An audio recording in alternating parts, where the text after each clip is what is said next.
hell. This question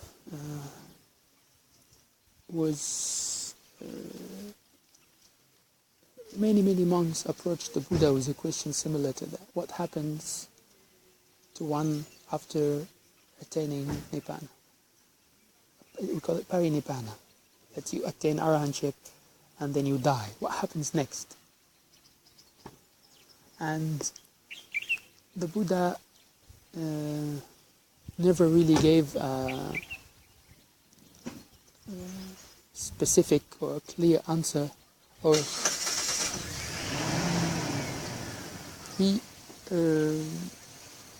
categorized that question in the area where this is not a valid question. It doesn't apply, because Nibbana was the transcendence of conditioned existence. So things that are born are conditioned, right? When you come to life, you have a body, you have a mind, conditioned things. But Nibbana was the transcendence of all that. It was the transcendence of birth. All forms of conditioned existence are transcended. So the example that he gave to clarify what he means was that, like a fire, when it has no more fuel, no more wood, no more source of fuel, it just disappears. It stops. It doesn't go here or there. It doesn't go somewhere else. It just runs out of fuel, and that's it. There's nothing. There's no fire. This is how he explained what happens after attaining Parinibbana. He says you attain Nibbana and then you die. That's what Parinibbana. The body dies, the mind disappears, and then you cannot really speak of what happens next, because it's beyond our understanding. It's beyond, because our understanding is conditioned. But Nibbana is unconditioned. Our understanding is conditioned by variables outside of the mind and outside of variables beyond our control, and variables about how the mind itself works. Nibbana is going beyond all that. Beyond perception.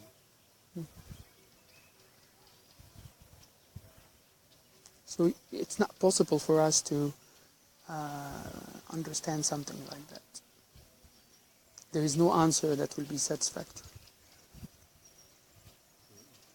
This is what transcendence really means. It means that you're going beyond the limitations, even of the mind. And an answer to that requires a satisfactory answer is limited by the mind. So there is no answer to a question like that. The only thing that we can make use of with a question like that is to understand that Nibbana is really a completely transcendental state, and make an effort to reach that state even if we don't fully comprehend. There are many other subjects and questions that the Buddha had declared to be unanswerable, or leading to, if you keep thinking about it, you just go crazy. You won't reach any satisfaction. One of the things is jhana, that you asked about jhana before. Jhana is considered to be one of those things. Kamma also is considered to be one of those things. It doesn't mean that we shouldn't contemplate those things. In fact, I believe that an understanding of kamma is very important, for example, for our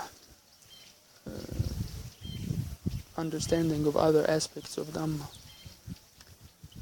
It's just that seeking definite and conclusive and holistic answers to everything about it, that's what should be discouraged.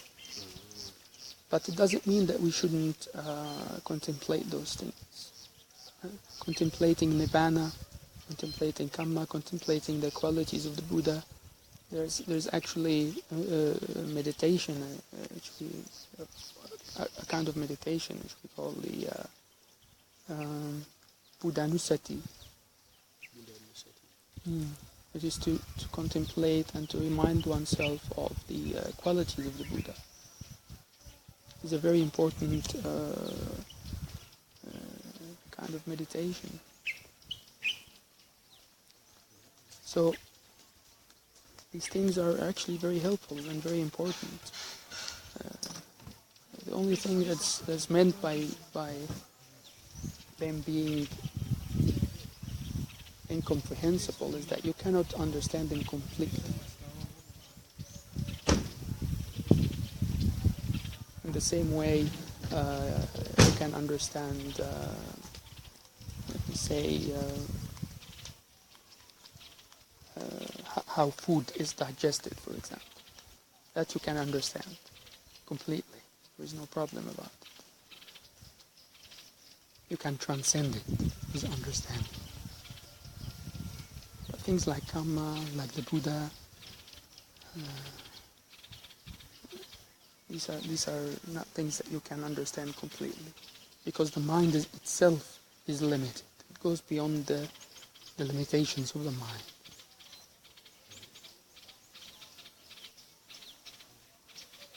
You know, in the same way we say the fish in the Victoria Lake, it doesn't understand what is earth and what is sky and what is this that we're living in right now.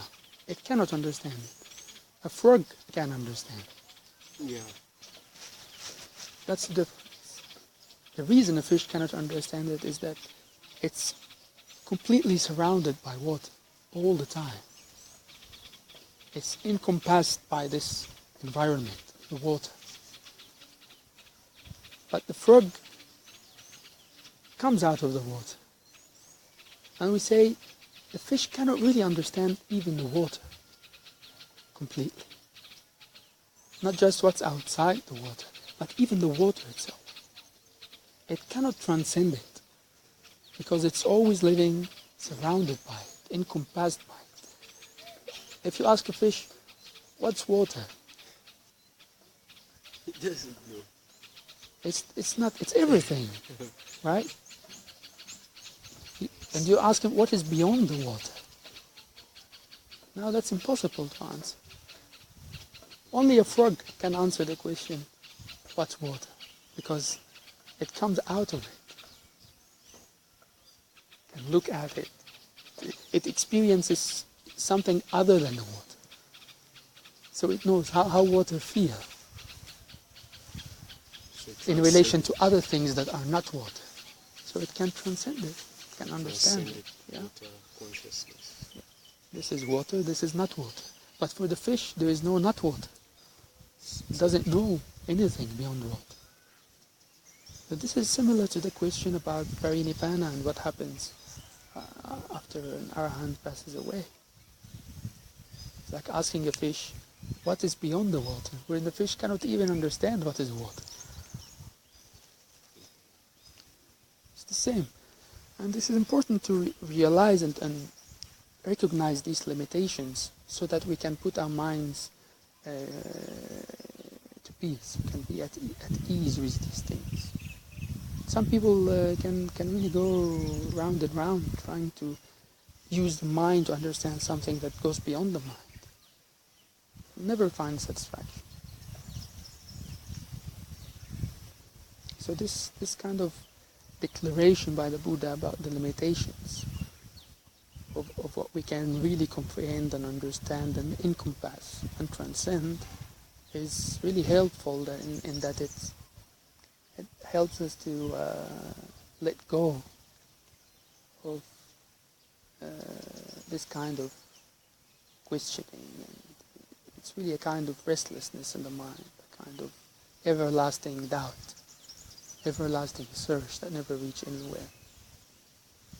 But again, it doesn't mean that we should stop thinking about these things altogether. just knowing our limitations. Another example is what we call in mathematics the indefiniteness of divisibility. Yeah? Everything can be divided still. So 1 can be divided into 2 halves.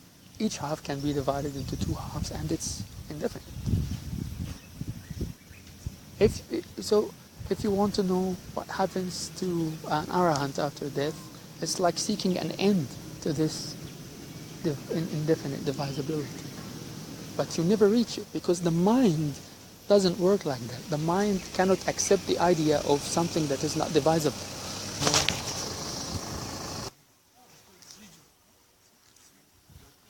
Paradoxes, as these things we call paradox. For example, if divisibility is infinite, I think that the rule was called an infinity of divisibility.